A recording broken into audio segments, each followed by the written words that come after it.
Carl, we're almost at the All-Star break, a couple games away. Just what have you liked about how your pitching staff has kind of come together? Well, I think we've seen a lot of growth with our starters. Guys are learning how to get deeper into games. They're learning really kind of who they are. When you talk about Tanner, Gavin to a certain extent. But they're still young, and they're still learning who they are and what the best version of themselves looks like. And I think their work ethic has never been in question, but at the same time, their routines, all of those things are continuing to improve, and they're seeing the benefits from that. We still have little ups and downs. Gavin Williams has been tremendous over a number of starts now, and last night I think a little bit of an outlier.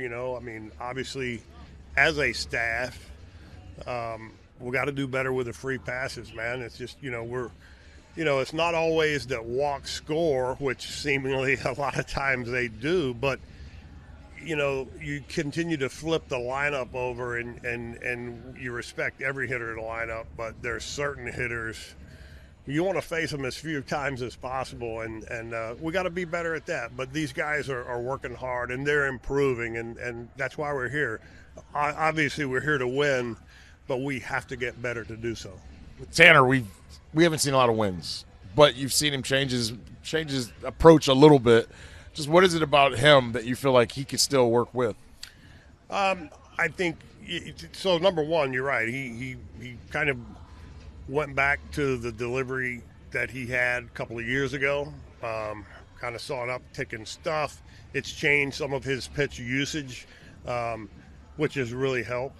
I think with Tanner, it comes down to sometimes it's one inning where seemingly just loses a bit of command. Whether that's trying to protect a lead that maybe we've just gotten, or trying to get through that one more inning. But there's not a question in terms of his stuff. He's a diligent worker, and we just got to tighten up the command a little bit. Strike throwing is not a huge issue, but command of the strike zone and being able to expand when need be, we're still working on that. All right, I'm glad you said that, because we talked to Slade the other day, right when he came out of the game. And Slade had gotten to the eighth or whatever, and he goes, I was chasing a strikeout when I should have just chased contact. It seems like a lot of young pitchers go through that.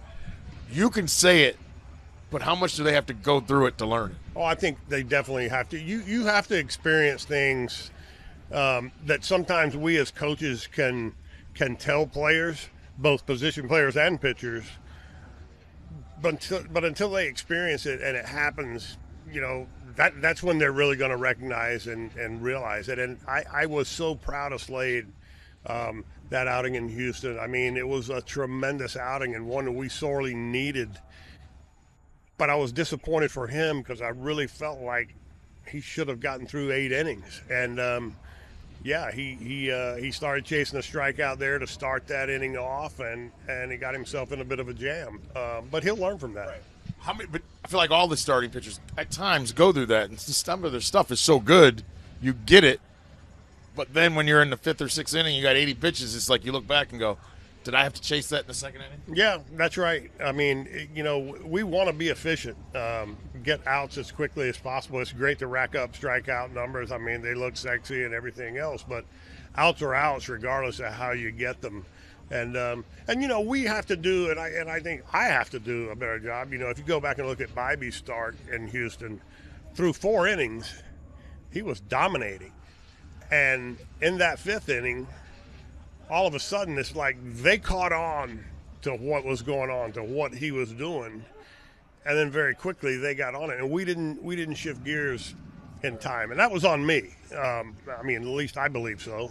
We got to stay ahead and work and identify those things, because sometimes the pitcher and the catcher, and they're out there in the heat of the moment, the heat of the battle, pitch to pitch, they don't see everything. Like, it's a little slower for us over here in the dugout, even though it's still fast. Funny you bring that up.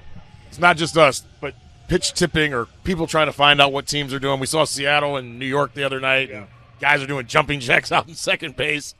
it's always been a part of the game, right? Yeah. But as a staff, how do you pay attention to make sure, because you got guys changing deliveries, changing things. As a staff, like you said, it's a little slower over here. What all are you paying attention to make sure other guys aren't doing that to you? Well, first of all, particularly when men are on second base, but we're looking to see if there's any type of signs, communication between the base runner and the hitter.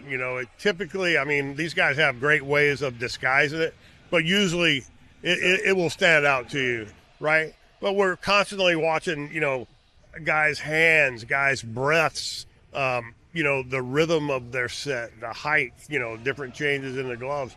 And, I tell Sandy Alomar all the time, and other coaches as well in the dugout, sometimes as pitching coaches, we work so much with these guys and we see them each and every day. All of a sudden, we can sometimes get blinded by something someone else can see, but to us, it's so normal seeing it all the time that sometimes we don't recognize subtle little differences. And so we all as a group collectively try to stay on top of that. Cade Smith, since he's had his little run where he was down, it seems like he's throwing harder. Seems like his stuff's more crisp. Do you think that little rest helped him? Yeah, I think so. Look, last year is a long time ago, but obviously everyone knows, we really asked a lot from our bullpen guys last year. I think they've been really good this year. Obviously, it hasn't been to the level of last year. I don't think anyone could have expected that. But I think the little bit of a breather and maybe not getting used quite as frequently, although we want to use them frequently, believe me, is helping him. And listen, our objective here is to win and get to the playoffs and eventually win a World Series. At the same time, we can't risk a player's health. We can't put the wins in front of a player's health because these guys, if you play 10 years, you're one of a few. But it's life changing, and we don't want to risk an opportunity that these guys have, doing something that's not responsible. Last thing, Joey Canillo. He's come back up in his couple of starts. He's not gotten deep, but I know that's the numbers, but it seems like he's throwing more strikes, which makes his changeup better. But how important is it for him to throw strikes with that heater so he can get to his other stuff? Yeah, we talked with Joey about that. He has been better in terms of strike throwing. You mentioned not getting deep in games. So, he went down to AAA to start and get built up as a starter. Had a bit of a little hiccup physically. And so, as things would have it, we needed to recall him before he really got built up. So we're building him up here. But yeah, I think the fastball and, if you go back and look at his numbers and all of his plots and everything else, the slider is kind of the fourth pitch. You don't see it an awful lot, but yet it's one of his higher ranked zone producers. He throws it in the zone. So, kind of talking about maybe upticking the usage of that slider, if nothing more than to just get back in counts and it's a different shape. His stuff is so unique. He's one of the few guys that he just needs to get the ball over the white. He doesn't need to be as focused on in, out as he does get it over the white because his change of speeds and change of eye levels is so unique that's how he's effective.